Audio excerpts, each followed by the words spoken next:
Hey everyone, and welcome to another edition of Office Hours Live, a live weekly show directly into the official Zenler Facebook group. So if you are here or you're watching this, then you are part of our community here on Facebook currently, and it's amazing to see you here. Now, every single week we do have new people we bring into the Facebook group. They apply to join, they've found Zenler, they're excited about the potential for their business, and they come in and they join. And therefore every week we do make ourselves available on office hours as well as other places, just to make sure that there's a focal point for you to get involved, understand a little bit more from an educational point of view as to where you can do things, how you can get involved with Zenler, where you can find resources, and also a little bit of education around the platform itself. So one element of the platform we showcase that you may not have seen before. And of course, we take your questions. So if you've got a burning question about how to use the system and you want to ask myself or the team, then feel free to do so. If I don't have the answer, I don't see the question come in right now, we will always come back to it and answer in the comments. So we may well do a support desk session to answer those questions as well. So lots going on today. This normally lasts around about 20-25 minutes for this particular show, depending on how engaged you all are today. If you are here watching me, let me know where you're watching from. I love to know exactly where you are in the world and where you're coming from. That's always a really great start. So I'm going to start off this week by going through with you. Let me share my screen and I'm going to show you this right here. So often when we use a system, stuff can go wrong. Now, sometimes it's a usability issue, in which case we've got the tutorial site, we've got the Facebook group, we've got YouTube, we've got the live support desk on a Thursday, which is after this show. And we've got all of these places where you can come and ask for help. How do I use this? What goes on? Da, da, da, all of that type of thing. And then occasionally there's a time where stuff just breaks or it doesn't do what it's meant to. You've been through all the educational resources, it's just not working for you. So you need a more personalized one-on-one scenario for support. So how do you get that? Well, we've got the support.newzenler.com site. So this is a site that was built to really help you get focused on solving your problem. So here, when you come onto the site here, you'll see right at the very beginning, it's got how do we put in a technical support ticket. So this is where something's broke. It might be that you've set up a campaign and it's working properly. You've put in a payment link and you click it and it doesn't work. You've tested it. You've gone in as a cloaked user and you're trying to, and it's just not working. Something's not right. And you've been through everything and you're at that point where you go, I don't know what to do next. You've been through all the educational resources. So that will be your technical support ticket. Of course, here, and we wanted to really bring this into this area as well. I know we've got the quick start guide and we've got the complete guide to Zenler, but we wanted to bring this here as well. So it would go through the different elements of Zenler that you may well be struggling with. So as a last minute attempt to help you solve your problem, you might want to go onto the dashboard or look in the course area and you'll see there's 92 articles in there. The marketing funnel area where there's 10 articles, the site itself, Zenler, the app, 151 articles, the live area that you may have access to as a paid member, there's 25 articles in there. The account profile, 14 articles. So there's lots of articles in here that may just help you at the very last minute sort out your issue. But if you've been through that, you've been through everything else and you're going, oh, I can't make this work. How do I get it to work? You just click on here to the technical support ticket and then you go through to get technical help. Now there's two ways, oh, actually there's three ways, but two ways mainly that you can get technical support from us. Now, lots of people will use the first way, which is to submit an email. So they'll go to support@zenler.com. We suggest you always do a video recording, a Loom video with a voiceover on it, just sort of saying, look, here's what I'm seeing. This is the problem I've got. I've done this. I clicked this. It's meant to do that, but it's not working. Can you help, please? Because that shows our tech team exactly what you're seeing. If you try and just type it, then that could be problematic, because what our team has to do is then try and go into your account and recreate the problem. Now, the issue with this is if it's something on your PC that's stopping it working. It could be you're not in a Chrome browser. It could be that you've got cookies or blockers or stuff like that on there that are making it go a little bit wonky and it's not working right because of that. If we can see what the problem is, we can give you more tailored and faster advice on how to sort it. So it's really important that that's the way that you approach putting in a technical support ticket. The other way is you can click here, and so that way is by email. So you can email it over, attach your video into it, etc., etc. The other way here is to submit a ticket here, where you just click on here and it will get you to fill out this form. What your site URL is, screen recording or Loom video, and then any attachments. So if you've got screenshots to support it or anything like that, then you can put it in now. Now, what happens when you submit that ticket is within about anything between 10 seconds and 60 seconds, you should get an email back saying, this is your support ticket number. So you go into a queue system. We don't have a priority on this. It's just, it works in order of the tickets coming in, is the way that the tickets are dealt with. If you do not receive that support ticket within, let's say, 10 minutes maximum, put in another submit another request in, because it will mean that it's not been received. And this is really important, because if that ticket doesn't come back, you'll think you've submitted it. You think that our team's got it. They're blatantly unaware that it's been sent because it's not been received, and you'll be getting frustrated because your response hasn't come through. So it's really important you get that ticket number come back, and then you have a reference point for the issue that you're facing. So if you need to go backwards and forwards or readdress the issue, if it maybe presents itself in the future, you can go back and go, look, I've had a conversation on this ticket number. I just need to pick this up again because this issue's reoccurred, or whatever it may be. So it's really important that you do this, and it will make your life much easier. Now, most people will never need to use this. It's not everybody faces an issue, and a lot of the issues that do come in are usability issues. So they're issues pertaining to when's the next live support desk, for example. That's not really a technical support question. Or how do I set my funnel live? That's not really so. Or can I do this in a course? Or how many members can I have? And things like this. These should all really be going to the education team, which is me and David and me and Ariel and Rakesh, where we can help and support answer those questions. A lot of it's answered in the educational areas that we've got. You can put it into the Facebook group and ask there, and you'll get a much faster response doing it that way than you will by going through support. They will just come back and they'll just reference one of the support, the training areas that we've got, and do it that way. Whereas we'll give you a different type of answer, a more personalized answer for you.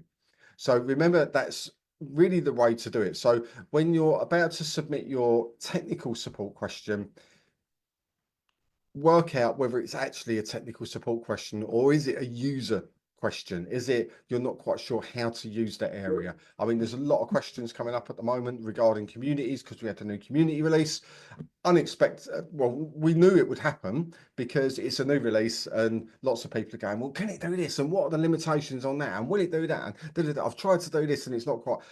So they're all educational support questions, which we're working through. We're getting used to it as well. We're using it internally, as we're going to be moving our internal systems over to our own community. We can have a private community for the educators on Zenler, and I would suggest that you look at implementing that for your business too, that if you're using maybe a Slack channel, or you've got Facebook communities that you want to shift over, keeping them all in one place is really, really worthwhile and really good. And remember, you can have the choice of public, closed, or secret, different communities. So there's always one there to suit your needs.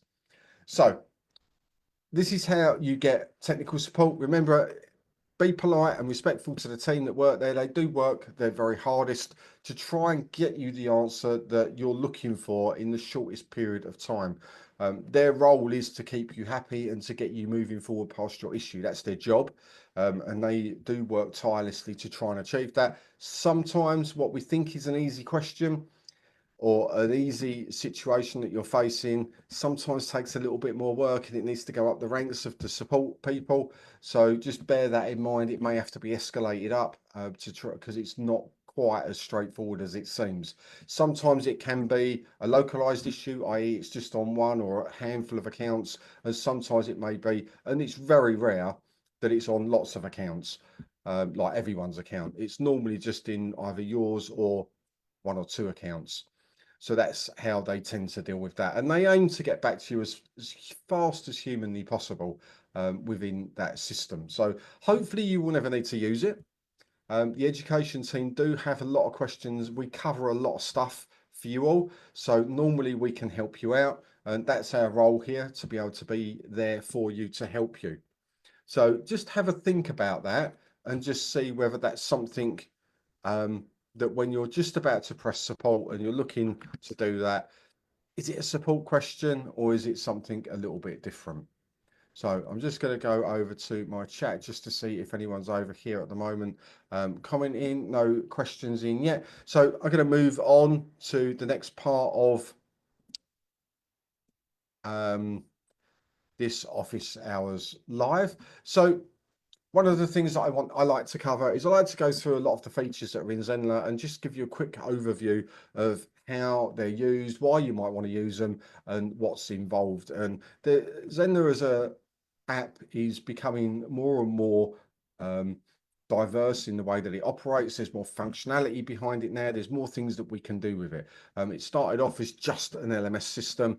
It does a bit more than that now. We've got marketing funnels, we've got email broadcasts, we've got communities, which are massive. We've got lives, all the different types of lives and webinars and all of this stuff. And there's more coming, quizzes and surveys and all of these things. There's lots going on inside your dashboard. So I like to just come along and go, actually, are we using this element within the platform? Is it something you want to explore? Maybe you've not really used it before, or how does it work and what makes it really cool?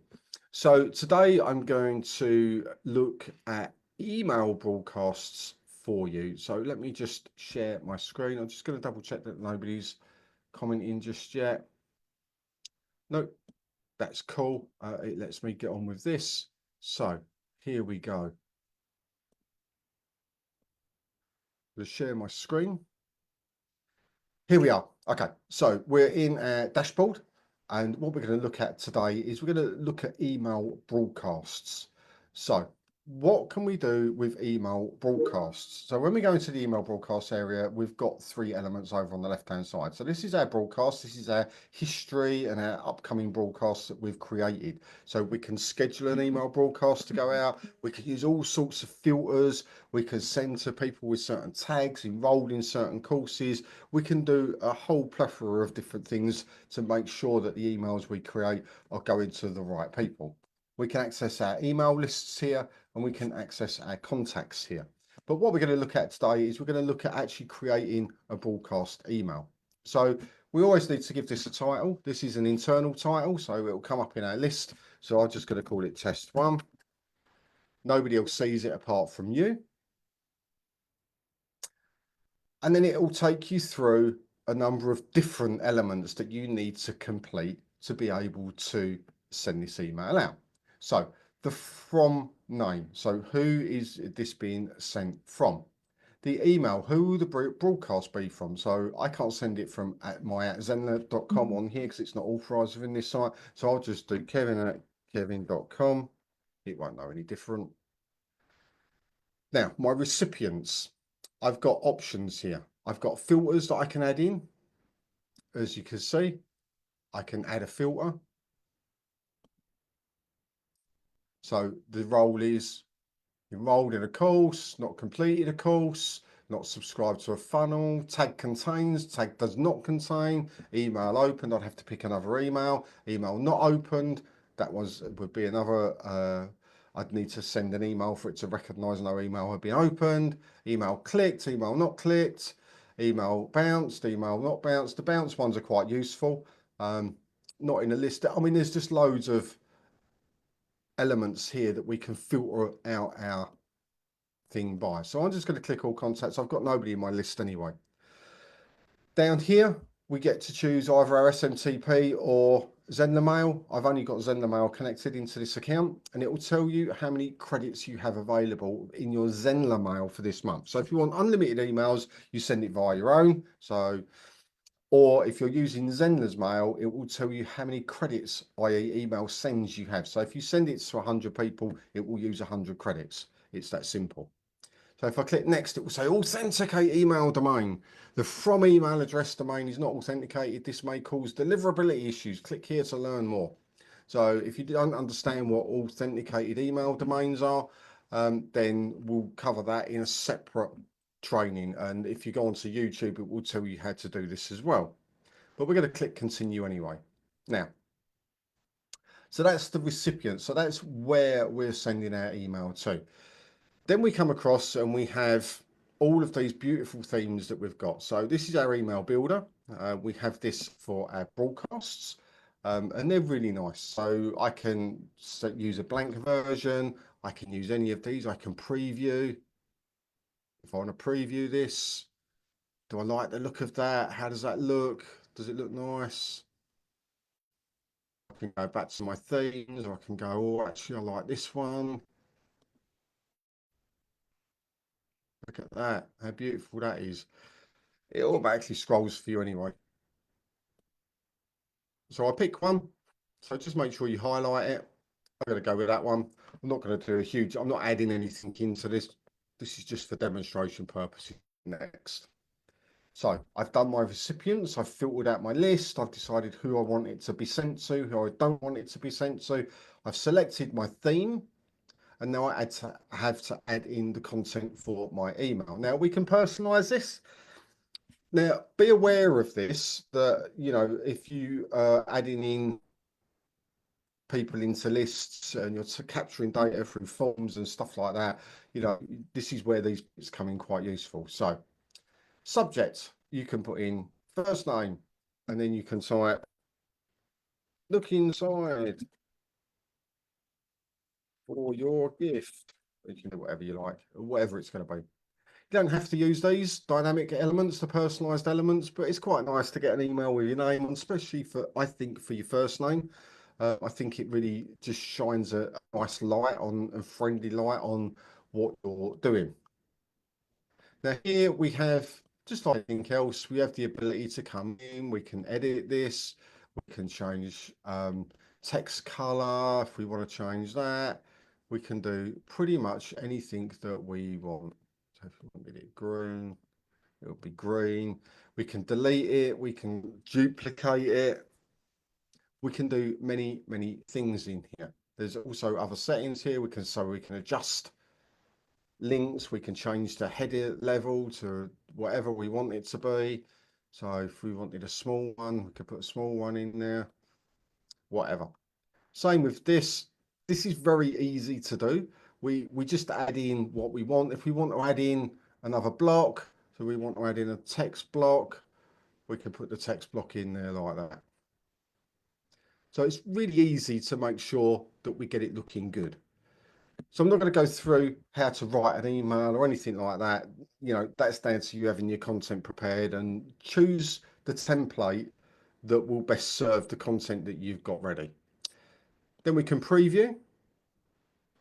So go in, this is what it will look like when your customer gets it, blah, blah, blah, blah, blah. Looks pretty good. Let's close that down. Now, very important, very important.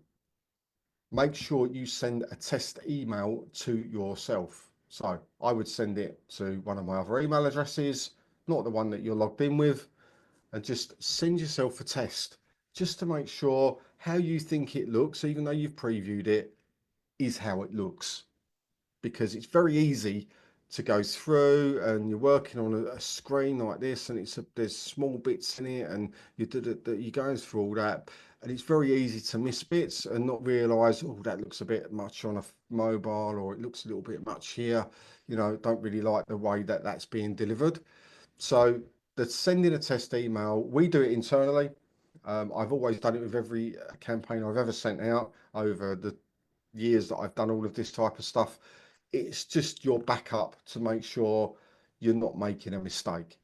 And that's as simple as it comes. And you'll have seen as we've gone through this, it's saving the draft of this. It's keeping everything saved for me. So I don't need to keep saving this. I'm not losing anything. So send yourself a test email and that will really help you out. And you'll definitely pick up little bits and pieces. And then last bit is to finish. So where do I want to send this to? I can send it now. I can schedule my email, so I can pick a date, a time. It's got based on my account. This is my time zone that I want to send it out to. So if I pick a date and a time, it will come up with schedule. I can click send now, which means when I click send, it will literally go out right away. Or I can save it and then do save as draft if I'm not quite ready to send it or schedule it yet. So if I schedule this, and I know it's just out to me, I'll just schedule it for tomorrow. The time doesn't matter. You just pick your time. It's really that simple. Europe, London. It again asks you if you want to send a test email just to make sure. I don't need to. And then I just want to do schedule broadcast. Oh, I must update my address. Hasn't got my address in here, but I would need to update my address. I'm not going to go through that. Once that's been scheduled, it probably will save it as a draft now because it's sent it as a draft because I haven't got my email address in there. It will then come in here. So when we come back to email broadcasts, it's got test, draft. I can preview my mail. So let's have a look at what that looks like. Oh, that looks pretty good. Like that. I can go back in and edit it. So we go back through those steps again. I can make a clone of it. So if I work really hard on creating my template there and I like it and it looks really cool, I can then just clone this and it will clone everything over in that email, including the layout and how I've done that. So I can then go on to, I could just clone it and I'll just call it test 2, click clone, and then it will come through, blah, blah, blah, blah, blah, blah, blah, goes through all of it again. You see it's got all contacts, continue anyway, and you can see it's got the same thing in there. So it's a really easy way if you're writing 2 or 3 or 4 emails and you want it to have the same sort of feel about it, or you've created a layout that you really like, then you can use that element, the clone element, to be able to put that out. And then of course, if you don't want it, you've done something, you hate it, just delete it out and you can get rid of it. So scheduling broadcast emails is really good. Now, these don't work in the same way that they do within the courses and the funnels, where you can set different things up depending on different, someone joins a funnel X amount of time after, and all of that. It doesn't work the same. These are very linear emails. Email number 1, I want to create, and then I want to, under these conditions, and then I want to send it if that's happened, blah, blah, blah, with our filters in place. So just remember that's how they work. Use them, go and have a play. It's always nice to go and have a little play around with these things. And you may well find out that you're missing a trick on this, that you've not got something operating within your site that you wish you did. So listen, that's the end of that demonstration. Just before I go off on office hours, I just want to remind you all that we've got the live support desk running at 4 p.m. GMT for 2 hours. So Manmeet will be on there and she will be there to answer your educational questions. We've also got the community workshop running this month. So look out for the scheduled lives with those that are going on. I think there's 10 or 11 of them happening. I think it's Tuesday, Friday, and Sunday. I think in my mind that's where, or Saturday, that's where we're running them. But it's in the events area in Facebook anyway. And of course, we're live, David, myself, and Mamie are live doing other things anyway. So look out for us and jump in where you can and get involved. So, but that's it for Office Hours for this week. I look forward to seeing you next week on Office Hours Live or within a live training somewhere else during the course of the next week. Look out in the schedule for when Office Hours is next week, and I will catch up with you then. But for now, have a great week. Enjoy using Zenler, and we'll see you on the next live, if not on Office Hours Live next week. Thanks, everyone. See you soon.